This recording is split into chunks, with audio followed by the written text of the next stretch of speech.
Bismillahirrahmanirrahim. Assalamualaikum warahmatullahi wabarakatuh. Alhamdulillahilladzi hadana lihada wa ma kunna linahtadiya laula an hadanallah. Asyhadu an la ilaha illallah wa asyhadu anna Muhammadan abduhu wa rasuluhu la nabiyya ba'dah. Allahumma shalli wa sallim ala sayyidina Muhammad wa ala ali sayyidina Muhammad. Puji syukur kita panjatkan atas kehadirat Allah Subhanahu wa taala, di mana hingga sampai saat ini kita masih diberikan kekuatan, kesehatan, iman dan takwa kita, sehingga kita masih dapat menghirup udara segar yang ada di sekitar kita. Salawat serta salam tak lupa pula kita haturkan kepada junjungan kita Nabi besar Muhammad sallallahu alaihi wasallam, yang telah membawa kita semua dari zaman jahiliyah menuju zaman yang penuh dengan ilmu pengetahuan seperti yang kita rasakan pada saat ini. Sebelum kami beranjak ke pembahasan materi, adapun nama-nama kelompok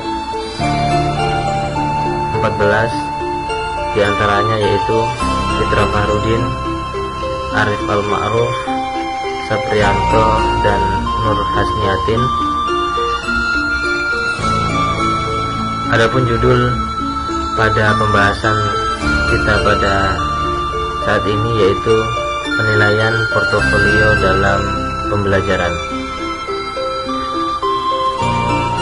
Baik, kita melangkah ke slide berikutnya.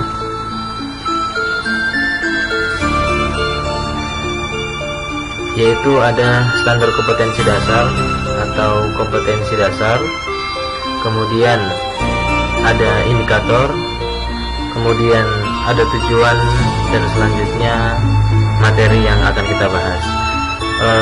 Sebelum itu kita lihat standar kompetensi dasar dan kompetensi dasar yang harus dimiliki oleh para siswa. Yang pertama yaitu standar kompetensi dalam model pembelajaran berbasis portofolio, yaitu mahasiswa dapat memahami penilaian dalam pembelajaran portofolio. Kemudian yang kedua, kompetensi dasarnya: A. Mahasiswa memahami penyusunan prosedur portofolio, dan B. Siswa mengetahui bentuk penilaian portofolio. Kemudian setelah standar kompetensi dan kompetensi dasar, kita beralih ke indikator,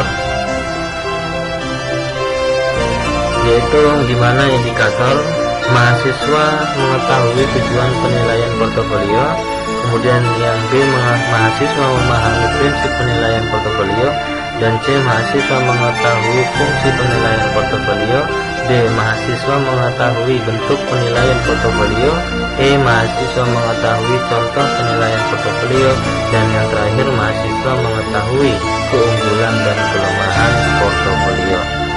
Setelah indikator, adapun tujuan dari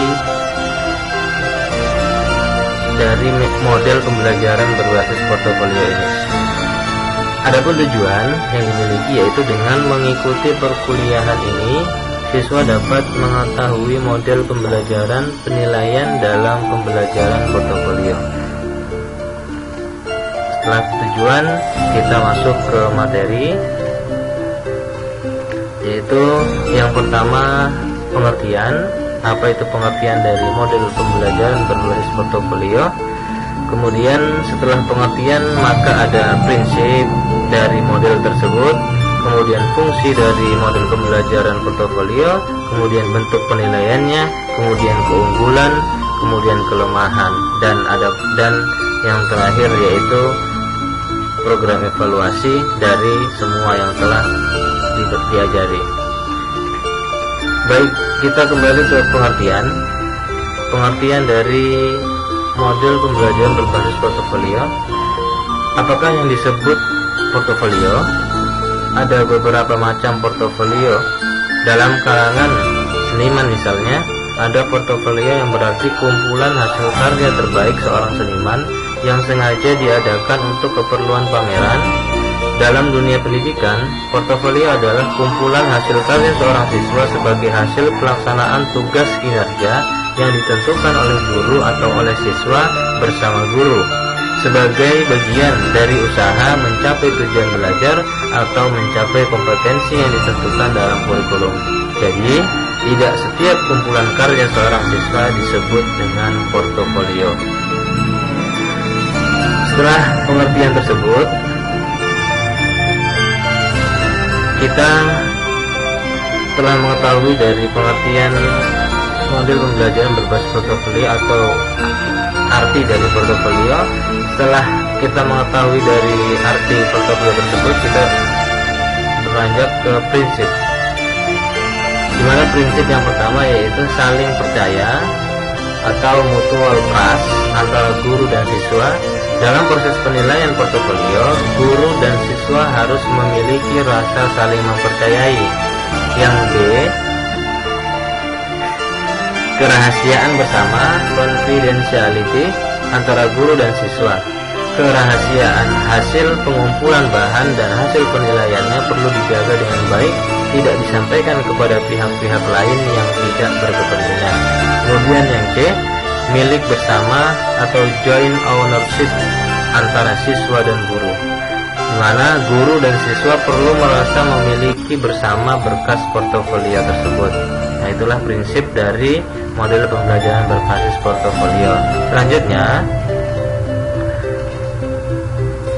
Selanjutnya yaitu kepada fungsi, di mana model pembelajaran ini memiliki fungsi. Portofolio dapat pula berfungsi sebagai alat untuk melihat 1. Perkembangan tanggung jawab siswa dalam belajar. Kemudian yang kedua, perluasan dimensi belajar. Yang ketiga, pembaharuan kembali proses belajar mengajar. Dan yang keempat, penekanan pada pengembangan pandangan siswa dalam belajar. Nah, itulah fungsi dari model pembelajaran berbasis portofolio. Oke, selanjutnya kita beralih ke bentuk penilaian portofolio. Bagaimana sih bentuk penilaian portofolio tersebut? Bentuknya yaitu seperti berikut. Menurut Foster dan Masters tahun 1998 membedakan penilaian portofolio dalam 3 kelompok, yaitu A. Portofolio kerja atau working portfolio, yaitu portofolio kerja adalah usaha mandiri yang telah dilakukan siswa atau usaha bersama dari kelompok siswa. Portofolio dokumentasi atau dokumentari portofolio. Portofolio dokumentasi adalah koleksi hasil kerja siswa yang khusus digunakan untuk penilaian. Kemudian portofolio penampilan atau show portofolio. Portofolio penampilan digunakan untuk memilih hal-hal yang paling baik yang menunjukkan bahan atau pekerjaan terbaik yang dihasilkan oleh siswa. Itulah bentuk dari penilaian model pembelajaran berbasis portofolio. Selanjutnya, keunggulan dari model pembelajaran berbasis portofolio ini. Adapun keunggulan yang dimiliki yaitu 1. Perubahan paradigma penilaian. Penilaian portofolio memberikan pengertian yang lebih bermakna tentang perubahan perilaku peserta didik. Yang kedua, akuntabilitas portofolio dapat dijadikan sebagai salah satu perwujudan penilaian yang bertanggung jawab kepada konstituen peserta didik, orang tua, sekolah, dan masyarakat. Kemudian yang ketiga, peserta didik sebagai individu dan peran aktif peserta didik. Ini adalah ciri khas penilaian portofolio, di mana guru dapat menilai siswa sebagai individu dengan sejuta keunikan. Yang keempat, identifikasi, menolong guru untuk mendokumentasikan kebutuhan dan aset komunitas yang berminat. Dan yang terakhir yaitu keterlibatan orang tua dan masyarakat, melibatkan banyak pihak termasuk orang tua dan masyarakat dalam prosesnya. Setelah keunggulan, di mana keunggulan pasti ada kelemahan, maka kita lihat kelemahan dari model pembelajaran berbasis portofolio ini. Adapun kelemahannya yaitu 1. Penggunaan portofolio tergantung pada kemampuan siswa dalam menyampaikan uraian secara tertulis. selama siswa belum lancar berbahasa tulis Indonesia, penggunaan portofolio akan merupakan beban tambahan yang memberatkan sebagian besar siswa. Yang kedua, penggunaan portofolio untuk penilaian memerlukan banyak waktu dari guru untuk melakukan penskoran, apalagi kalau kelasnya besar. Oleh karena itu, portofolio yang ditugaskan untuk dibuat perlu disesuaikan dengan kemampuan siswa berbahasa tulis Indonesia dan waktu yang tersedia bagi guru untuk membacanya. Itulah kelemahan dari model pembelajaran berbasis portofolio. Baik, setelah kita ketahui keunggulan dan kelemahan dan semua penjelasan yang sudah kami jelaskan, sekarang kita beralih kepada evaluasi, yaitu yang pertama, dalam evaluasi ini ada beberapa soal yang bisa kami berikan. Yang pertama yaitu, menurut Foster dan Masters tahun 1998 membedakan penilaian portofolio dalam 3 kelompok, yaitu kecuali A. Portofolio kerja, B. Portofolio dokumentasi, C. Portofolio penampilan, dan D. Portofolio ideal. Nah, di sini yang benar, jawaban yang benar yaitu D. Portofolio ideal. Baik, Anda mendapatkan nilai 100. Kemudian soal yang kedua yaitu yang bukan termasuk contoh portofolio assessment. A. Membuat portofolio dalam kurung karya terbaik, B. Portofolio dokumentasi, C. Portofolio perkembangan atau kemajuan belajar, D. Membuat portofolio proyek. Dan jawaban yang benar di sini yaitu B. Portofolio dokumentasi, dengan mendapatkan nilai 100. Dengan berakhirnya evaluasi tadi dan berakhirlah semua pemaparan dan penjelasan materi yang bisa kami sampaikan pada kesempatan hari ini. Apabila ada kekurangan, itu datangnya dari kita sendiri sebagai manusia. Apabila ada kelebihannya, itu semua datangnya dari Allah Subhanahu wa taala. Akhirul kalam, wabillahi taufiq wal hidayah, wa ridha wal inayah. Wassalamualaikum warahmatullahi wabarakatuh.